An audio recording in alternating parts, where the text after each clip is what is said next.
కూటమి మధ్య ఏకాభిప్రాయం లేదా? మిత్రపక్షాలకు పంచడమే సమస్యగా మారుతుందా? ఏపీలో తేలని నామినేటెడ్ పోస్టులు, ఉత్కంఠకు ఎండింగ్ కార్డు ఎప్పుడని ఎదురు చూస్తున్న ఆశావహులు. ఆంధ్రప్రదేశ్లో ఎన్డీఏ కూటమి తిరుగులేని విజయాన్ని సాధించింది. మంత్రివర్గం ఏర్పడింది. కేడర్ అంతా నామినేటెడ్ పోస్టుల కొరకు ఎదురు చూస్తున్నారు. 5 ఏళ్ల పాటు పడిన కష్టాలను, కేసులను, పదవులను పొందడం ద్వారా మర్చిపోవాలని అనుకుంటున్నారు. కానీ రోజులు గడిచిపోతున్నాయి. పదవుల పందెరం మాత్రం జరగడం లేదు. ఎప్పుడో 2 నెలల క్రిందటే కార్యకర్తల నుంచి అభిప్రాయ సేకరణ జరిపారు. కానీ ఇప్పటి వరకు ఒక పోస్టు కూడా భర్తీ చేయలేదు.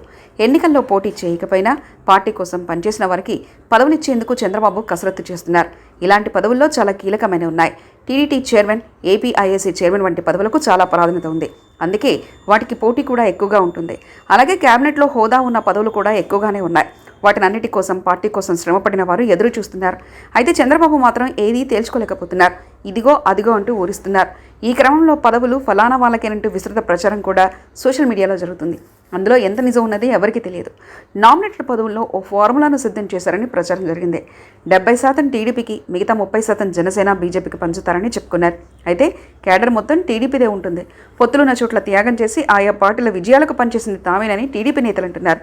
జనసేన పార్టీకి అభిమానులున్నారు, కానీ కేడర్ లేదని, ఇప్పుడు ఆ పార్టీలో ఉన్నారన్న కారణంగా పదవులు ఇస్తే పనిచేసిన టీడీపీ నేతలు అసంతృప్తికి గురవుతారన్న భావన ఉందంటున్నారు. అలాగే బీజేపీ విషయంలోనూ అదే జరుగుతుందని, అందుకే పదవుల ప్రకటన ఆలస్యం అవుతుందని చెప్తున్నారు. తెలుగుదేశం పార్టీ అధికారంలోకి వచ్చిన తర్వాత కేడర్లో కాస్త అసంతృప్తి ఉంది.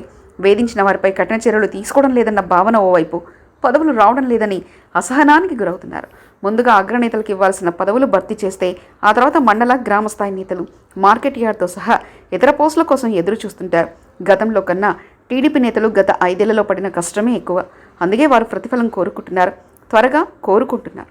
మరి చంద్రబాబు నాయుడు ఆలకిస్తారా? మరిన్ని కథనాల కోసం సబ్స్క్రైబ్ చేసుకోండి మీ అక్షర శిల్పం.